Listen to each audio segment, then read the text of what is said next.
조선의 궁궐 담장 너머로 흘러나오는 것은 화려한 비단옷 소리만이 아니었습니다. 그곳엔 한 여인들의 깊은 한숨과 눈물이 서려 있었죠. 국모라는 무거운 타이틀을 짊어진 채 살아야 했던 왕비들. 그들의 삶은 과연 우리가 상상하는 것처럼 화려하고 영광스러웠을까요? 오늘 이들의 숨겨진 이야기를 통해 조선시대 왕실의 진짜 모습을 들여다보겠습니다. 권력의 중심에 서 있었지만 정작 자신의 운명조차 결정할 수 없었던 여인들의 이야기 말입니다.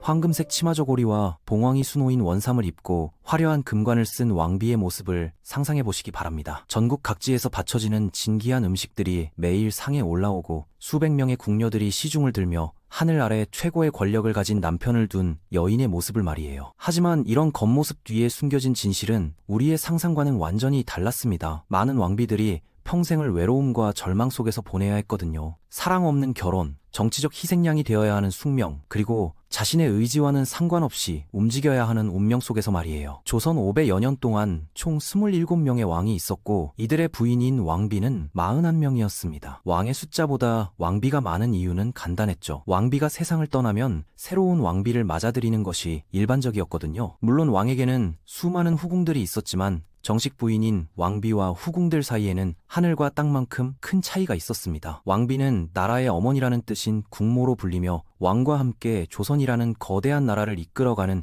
최고의 자리에 있었으니까요. 왕비가 되는 과정부터가 일반인들과는 완전히 달랐어요. 대부분의 왕비들은 어린 나이에 정략 결혼으로 궁에 들어왔거든요. 10서너 살 때로는 그보다도 어린 나이에 자신의 의지와는 전혀 상관없이 왕비 후보로 선택되는 것이 일반적이었습니다. 이들은 궁에 들어오는 순간부터 철저한 교육을 받아야 했어요. 왕비가 되기 위한 예법, 궁중 의례, 한자와 역사 공부까지 하루도 쉬지 않고 배워야 했죠. 어린 소녀들에게는 너무나 버거운 짐이었을 거예요. 하지만 그 영광스러운 자리가 항상 행복을 보장해주지는 않았습니다. 오히려 많은 왕비들이 평생을 한과 슬픔으로 보내야 했죠. 정치적 소용돌이에 휩쓸려 하루아침에 모든 것을 잃기도 했고 남편인 왕에게 버림받아 외로운 나날을 보내기도 했습니다. 때로는 어린 나이에 정략 결혼으로 궁에 들어와 사랑하는 사람과 영영 이별해야 하는 아픔을 겪기도 했고요. 이런 비극적인 삶을 살았던 왕비들 중에서도 특히 가슴 아픈 사연을 가진 3명의 이야기를 들려드리겠습니다. 먼저 조선 왕실의 비극을 이해하기 위해서는 당시의 정치 상황을 알아야 합니다. 조선은 유교국가였기 때문에 왕실의 모든 결정이 정치적 의미를 갖고 있었어요. 왕비를 선택하는 것도 단순히 개인적인 사랑이나 감정의 문제가 아니라 국가의 운명을 좌우하는 중요한 결정이었습니다. 특히 외척 세력과의 관계가 매우 중요했어요. 왕비의 친정 집안이 강력한 권력을 가지게 되면 정치의 균형이 무너질 위험이 있었거든요. 반대로 왕비의 친정이 정치적으로 몰락하면 왕비 본인도 함께 나락으로 떨어지는 것이 일반적이었습니다. 이런 복잡한 정치적 상황 속에서 왕비들은 항상 긴장의 끈을 놓을 수 없었어요. 언제 어떤 일이 벌어져서 자신의 지위가 흔들릴지 모르는 불안한 상황에서 살아야 했던 거죠. 가장 먼저 만나볼 분은 조선 제6대 단종의 부인인 정순왕후 송씨입니다. 경기도 남양주시에 있는 사릉이라는 곳에 잠들어 계시죠. 사릉을 찾았던 어느 가을날 하늘에서 가늘고 조용한 비가 내리고 있었습니다. 마치 500여 년 전 그 여인의 눈물이 아직도 그치지 않은 것 같았어요.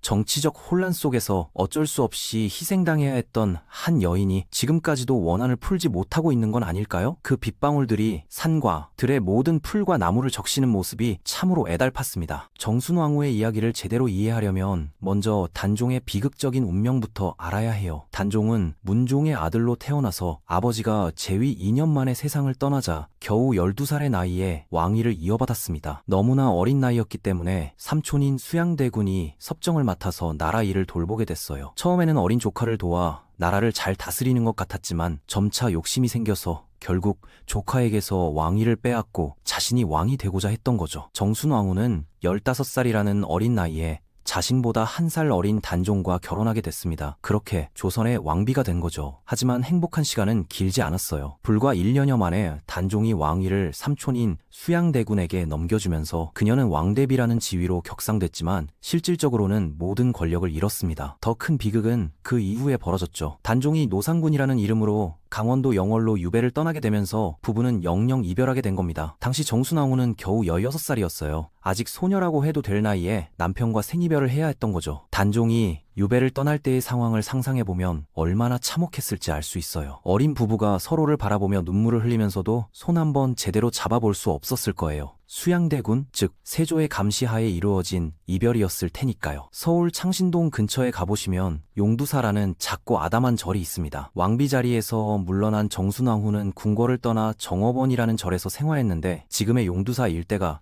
바로 그 정업원이 있던 자리거든요. 남편인 단종은 유배를 떠난 지 겨우 4개월 만에 영월 땅에서 17이라는 젊은 나이로 세상을 떠나고 말았습니다. 남편이 죽었다는 소식을 들은 정순왕후는 매일 새벽마다 근처에 있는 동망봉이라는 산에 올라가서 영월 쪽을 바라보며 슬픔에 잠겨 울었다고 해요. 정업원에서 동망봉까지의 거리는 그리 멀지 않았지만 16살 소녀에게는 매일 그 길을 오르내리는 것이 얼마나 힘들었을까요?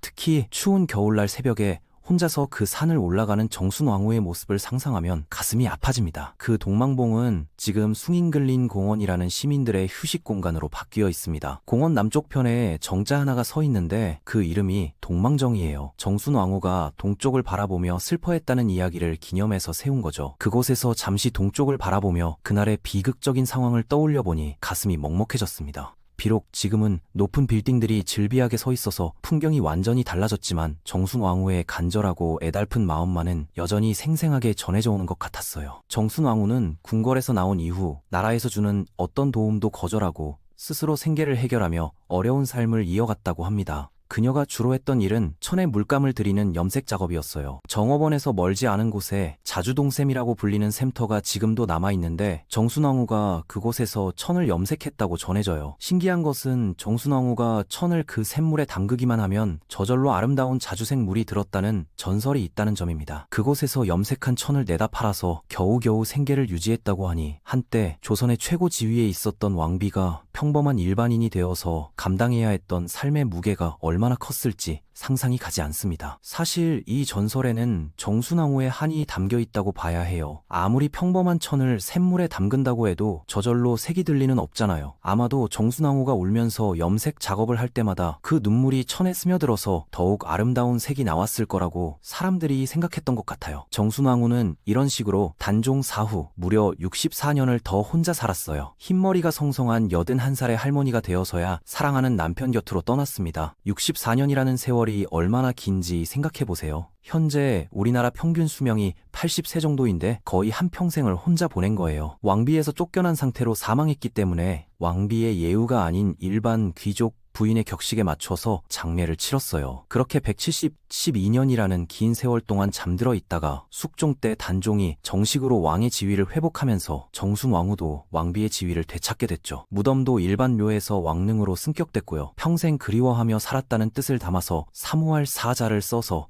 사른이라고 이름을 지었습니다. 왕릉 이름 하나에도 정순왕후의 애달픈 사랑이 고스란히 담겨 있는 거죠. 사릉에서 500리나 떨어진 먼 땅 영월의 장릉에는 단종이 묻혀 있어요. 안타까운 마음을 품은 후손들이 사릉에 있던 소나무 한 그루를 단종의 무덤 옆으로 옮겨 심고 정자송이라는 이름을 붙였다고 합니다. 세상의 모든 권력 다툼이 사라진 저 하늘에서 단종과 정순왕후가 풋풋한 소년 소녀의 모습으로 다시 만나 영월의 맑은 강물과 남양주의 깊은 숲을 함께 거닐고 있기를 간절히 바라봅니다. 이번에는 조선 제10대 중종의 첫 번째 부인인 단경왕후 신씨의 이야기를 들어보겠습니다. 단경왕후는 13살 때 자신보다 한 살 어린 훗날의 중종인 진성대군과 결혼했어요. 진성대군의 위로는 이복형이 하나 있었는데 그가 바로 폭정으로 유명한 연산군이었습니다. 단경왕후의 비극은 중종반정이라는 정치적 사건에서 시작됐어요. 박원종, 류순정, 성희안 등의 신하들이 군사를 일으켜서 폭정을 일삼던 연산군을 왕위에서 끌어내렸거든요. 그리고 진성대군을 새로운 임금으로 추대했죠. 이분이 바로 조선 제11대 왕 중종입니다. 연산군의 폭정이 얼마나 심했는지는 역사적으로 잘 알려져 있어요. 무오사화, 갑자사화를 일으켜서 수많은 선비들을 죽였고 궁궐을 온갖 사치품으로 꾸미느라 나랏돈을 탕진했으며 전국 각지에서 미녀들을 끌어모아서 향락에 빠져 지냈거든요. 그런데 정변 과정에서 중종은 아무런 역할도 하지 않았어요. 군사들이 자신의 집에 몰려왔을 때도 무슨 일이 일어나고 있는지조차 알지 못할 정도였죠. 중종이 왕위에 오르자마자 반정의 주역들은 왕비를 폐위시켜달라고 요구했습니다. 이때 중종은 19살, 단경왕후는 20살이었어요. 13살과 12살에 만나서 이제 남녀의 사랑이 무엇인지 알만한 나이가 됐고 부부 사이도 매우 좋았습니다. 중종은 어떻게 조강지처를 벌일 수 있겠느냐며 강력히 반대했지만 신하들의 힘으로 하루아침에 왕이 된 중종에게는 이들의 요구를 거절할 수 있는 힘이 없었어요. 중종 반정 세력들의 입장에서 보면 단경왕후를 제거하는 것이 정권 안정을 위해서는 반드시 필요한 일이었어요. 연산군 세력의 잔재를 완전히 제거하지 않으면 언제 다시 반격을 당할지 모르는 상황이었거든요. 그렇다면 반정 세력들은 왜 그토록 단경왕후를 궁에서 내쫓으려고 했을까요? 단경왕후의 아버지인 신수근이 연산군의 처남이자 최측근이었거든요. 반정 세력은 이미 신수근을 처단해서 제거했는데 제거한 사람의 딸이 왕비 자리에 계속 머물러 있다면 언젠가는 보복을 당할 위험이 있다고 생각했던 겁니다. 그래서 후환을 없애기 위해 단경왕후까지 제거하려고 한 거죠. 신하들의 계속되는 요청에 중종은 결국 사랑하는 아내를 폐위시키고 궁궐 밖으로 내보낼 수밖에 없었습니다. 새로운 왕이 되었지만 정작 자신이 원하는 대로 할 수 있는 것은 아무것도 없었던 거예요. 단경왕후가 왕비로 있었던 기간은 고작 7일이었어요. 조선의 모든 왕비 중에서 가장 짧은 재위 기간이었죠. 남편은 왕이 됐지만 아내는 가문이 몰락하는 비운을 당하고 남편에게 버림받는 기가 막힌 상황이 불과 한 주일 사이에 벌어진 겁니다. 7일이라는 시간은 정말 짧아요. 일주일이면 왕비로서의 생활에 겨우 적응하기 시작할 때인데 벌써 모든 것이 끝나버린 거죠. 단경왕후 입장에서는 꿈인지 현실인지 구분하기 어려울 정도로 갑작스러운 변화였을 거예요. 단경왕후는 경복궁 옆 인왕산 기슭에 거처를 마련했어요. 이 때문에 인왕산 치마바위 전설이 생겨나게 됐는데 그 내용은 이렇습니다. 어쩔 수 없이 아내를 버려야 했던 중종이 경복궁에서 인왕산을 바라보며 그리움을 달래고 있었어요. 이 사실을 알게 된 단경왕후가 인왕산 바위 위에 자신의 붉은 치마를 펼쳐놓고 애절한 마음을 표현했다고 해요. 그렇게 치마를 올려놓았다고 해서 치마바위가 됐다는 이야기죠. 지금도 인왕산에 가시면 그 바위를 볼 수 있어요. 하지만 이런 애달픈 이야기는 대부분 후세 사람들이 만들어낸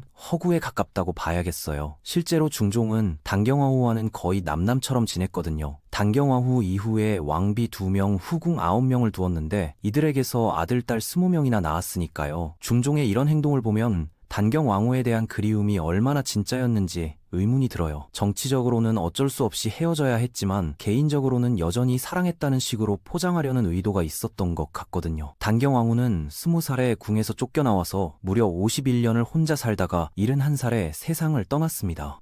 친정 집안인 거창 신시묘역에 안장됐다가 훗날 영조 임금 때 왕비로 복권되면서 지금의 온륜에 묻혔어요. 51년이라는 세월도 정말 길어요. 20살에 모든 것을 잃고 홀로 남겨진 여인이 71살까지 살면서 무슨 생각을 했을까요? 때로는 자신이 정말 조선의 왕비였던 적이 있는지 의심스러웠을지도 모르겠어요. 중종이 단경왕후를 잊지 않았다는 기록도 일부 있긴 하지만 그에게 옛 부인의 자리는 영원히 없었으니 7일의 왕비 단경왕후는 오늘날까지도 조선의 가장 불행한 왕비로 여겨지고 있습니다. 조선의 불행한 왕비들 중에서 또 빼놓을 수 없는 분이 21대 영조의 첫 번째 부인인 정성왕후 서씨입니다. 경기도 구리시 서울 외곽에 있는 홍릉에 잠들어 계시죠. 정성왕후는 13살 때 2살 어린 훗날 영조가 되는 연인군과 백년가약을 맺었어요. 20년이 지나서 남편이 왕이 되면서 왕비로 책봉됐고 33년간이나 조선의 국모 자리를 지키다가 66살에 세상을 떠났습니다. 이렇게만 보면 정말 행복한 여인처럼 보이지만 실상은 정반대였어요. 평생 남편에게 외면받으며 쓸쓸하고 외로운 삶을 살아야 했거든요. 영조는 조선의 왕 중에서도 특히 성격이 까다로운 것으로 유명했어요. 한번 미워하기 시작하면 끝까지 미워했고 반대로 좋아하는 사람은 극도로 편애하는 성향이 있었거든요. 불행하게도 정성왕후는 미움을 받는 쪽에 속했던 것 같아요. 영조가 정성왕후를 어떻게 대했는지 조선왕조실록에 기록된 내용들을 살펴보면 정말 충격적입니다. 왕비가 생일을 맞으면 신하들이 축하 인사를 드리는 것이 전통이었는데 정성왕후 55번째 생일 때 영조는 생신 축하를 하지 말라고 명령했어요. 신하들이 전례가 없는 일이라며 반대했지만 전혀 듣지 않았죠. 영조는 그 다음 해에도 왕비 생일 축하를 금지했습니다. 몇 년 후 정성왕후가 60세 회갑을 맞았어요. 조선시대에는 살아서 60살이 되는 것이 큰 경사였는데 왕이나 왕비가 회갑이 됐다면 더 말할 나위가 없었죠. 그런데 영조는 아내 회갑 축하 인사를 드리는 것도 금지시켰습니다. 이런 행동은 정말 이해하기 어려워요. 아무리 부부 사이가 좋지 않았다고 해도 나라의 국모인 왕비에게 이런 식으로 공개적인 모욕을 주는 것은 상식을 벗어난 일이었거든요. 정성왕후 입장에서는 얼마나 창피하고 억울했을까요? 전국의 모든 신하들이 자신의 생일을 축하하지 못하게 남편이 맡고 있다는 사실이 알려지면서 왕비로서의 체면이 완전히 깎였을 거예요. 이런 구박을 받으며 살던 정성왕후는 66살에 세상을 떠났어요. 영조와의 사이에서 자식은 없었습니다. 정성왕후가 죽던 날 실록은 영조의 정말 충격적인 태도를 기록하고 있어요. 왕비가 사망한 지 몇 시간 되지 않아서 딸의 남편이 죽었다는 부고가 들어왔거든요. 그러자 영조는 아내 곁을 지키는 대신에 사위의 빈소로 떠나려고 했어요. 이때 왕의 비서격인 승지 이중이 나서서 말했습니다. 이렇게 망극한 때를 당해서 전하께서는 어찌하여 이런 망극한 일을 하시려고 하십니까? 그러자 임금이 크게 화를 내며 이중의 관직을 빼앗아 버렸어요. 이어서 대간 이득종이 전하의 이번 행차는 결코 허락할 수 없습니다 라고 하자 그의 관직도 빼앗아 버렸다고 기록하고 있습니다. 비록 왕비와 사이가 좋지 않았다고 해도 한 나라의 국모인데 사위 빈소로 가겠다는 것은 정말 비상식적인 일이었죠. 53년을 그렇게 살았으니 정성왕후의 삶이 얼마나 고단했을지 충분히 짐작하고도 남습니다. 그래서일까요? 사도세자의 아내이자 정성왕후의 며느리가 되는 해경궁 홍씨는 회고록에서 정성왕후가 숨을 거두기 전에 검은 피를 한 요강 가득 토했다고 기록했어요. 시어머니가 가슴속에 쌓인 울분을 다 쏟아내고 돌아가신 것이라고 적었습니다. 이 대목을 읽으면 정말 마음이 아파요. 한 평생 남편에게 미움받으며 살다가 마지막에 피를 토하며 돌아가신 정성왕후의 모습이 너무나 처절하거든요. 조선시대에는 의학이 발달하지 않아서 정확한 사인을 알기는 어렵지만 극도의 스트레스가 몸에 악영향을 끼쳤을 것이라는 추측은 충분히 가능해요. 그렇다면 영조는 왜 그토록 정성왕후를 미워했을까요? 전해지는 일화에 따르면 결혼 첫날 밤에 영조가 신부에게 손이 왜 이렇게 부드럽냐고 물었더니 좋은 가문에서 자라서 손에 물을 묻히지 않고 살았기 때문이라고 답했다고 해요. 어머니가 천안 무수리 출신이어서 자격지심을 갖고 있던 영조는 그 말을 듣는 순간부터 그녀를 남남으로 대했다는 겁니다. 첫날 밤에 소박을 놓았다는 거죠. 이 이야기가 사실인지는 확인하기 어렵지만 영조의 성격을 고려하면 충분히 가능한 일이에요. 영조는 자신의 출생에 대한 콤플렉스가 매우 심했거든요. 어머니인 최숙빈이 무수리 출신이었기 때문에 항상 주변의 시선을 의식하며 살아야 했어요. 그런 상황에서 왕비가 자신의 귀족적인 출생을 은근히 자랑하는 말을 했다면 영조 입장에서는 참기 어려웠을 거예요. 이유가 무엇이든 영조의 성격적 문제가 바탕에 깔려 있었을 것이라는 점은 분명해 보여요. 영조는 사람을 극도로 편애했고 한번 미워하기 시작하면 끝까지 미워하는 성격이었거든요. 나라 정치는 잘했을지 몰라도 그런 성격을 직접 겪어야 했던 가족들에게는 큰 고통이었을 거예요. 영조의 이런 성격은 사도세자 사건에서도 잘 드러나죠. 아들인 사도세자를 뒤주에 가두어 죽게 만든 것도 결국은 이런 극단적인 성격 때문이었어요. 한번 미워하기 시작하면 가족이라도 용서하지 않는 무서운 면이 있었던 거죠. 정성왕후가 죽고 홍릉을 만들면서 영조는 그 옆에 땅을 비워놓았습니다. 자신이 죽으면 매장될 자리였어요. 하지만 영조는 유언에 의해 정반대편 동구릉에 안장됐고 영조의 두 번째 왕비가 그 옆에 묻히게 되면서 정성왕후의 옆자리는 비워진 채로 남아있게 됐습니다. 어떤 사람들은 살아서도 혼자, 죽어서도 혼자이니 더 불쌍하다고 말하기도 해요. 하지만 죽어서라도 남편에게서 벗어날 수 있게 됐으니 오히려 다행스러워하지 않았을까 하는 생각 듭니다. 53년간 미움받으며 산 삶을 생각하면 혼자 잠드는 것이 더 평안할 수도 있거든요. 지금까지 말씀드린 왕비 세 분 모두 정말 불행한 삶을 살았지만 그 중에서도 한 분을 꼽으라면 영조의 왕비 정성왕후가 아닐까 생각됩니다. 사랑했던 부부가 외부 요인에 의해 갈라져서 불행한 것보다는 무시당하고 외면당하며 그림자 같은 존재로 수십 년을 남편과 함께 살아야 한다면 그게 더 고통스럽지 않을까요? 조선시대 왕비들의 삶을 통해 우리는 권력과 지위가 반드시 행복을 보장해주지는 않는다는 사실을 다시 한번 깨닫게 됩니다. 화려한 궁궐 안에서도 인간적인 사랑과 따뜻함 없이는 진정한 행복을 찾기 어렵다는 교훈을 얻을 수 있죠. 현대를 살아가는 우리들도 때로는 권력이나 부, 명예를 얻으면 모든 것이 해결될 거라고 생각하기 쉬워요. 하지만 조선의 왕비들이 보여준 것처럼 외적인 조건들이 아무리 화려해도 내면의 외로움과 슬픔까지 해결해주지는 못합니다. 진정한 행복은 서로를 이해하고 사랑하는 마음에서 나오는 것이지 높은 지위나 화려한 생활에서 나오는 것이 아니라는 점을 이들의 삶을 통해 배울 수 있어요. 오늘 이 이야기를 들으시는 여러분들도 주변의 소중한 사람들과 따뜻한 관계를 유지하며 행복한 삶을 살아가시기를 바랍니다.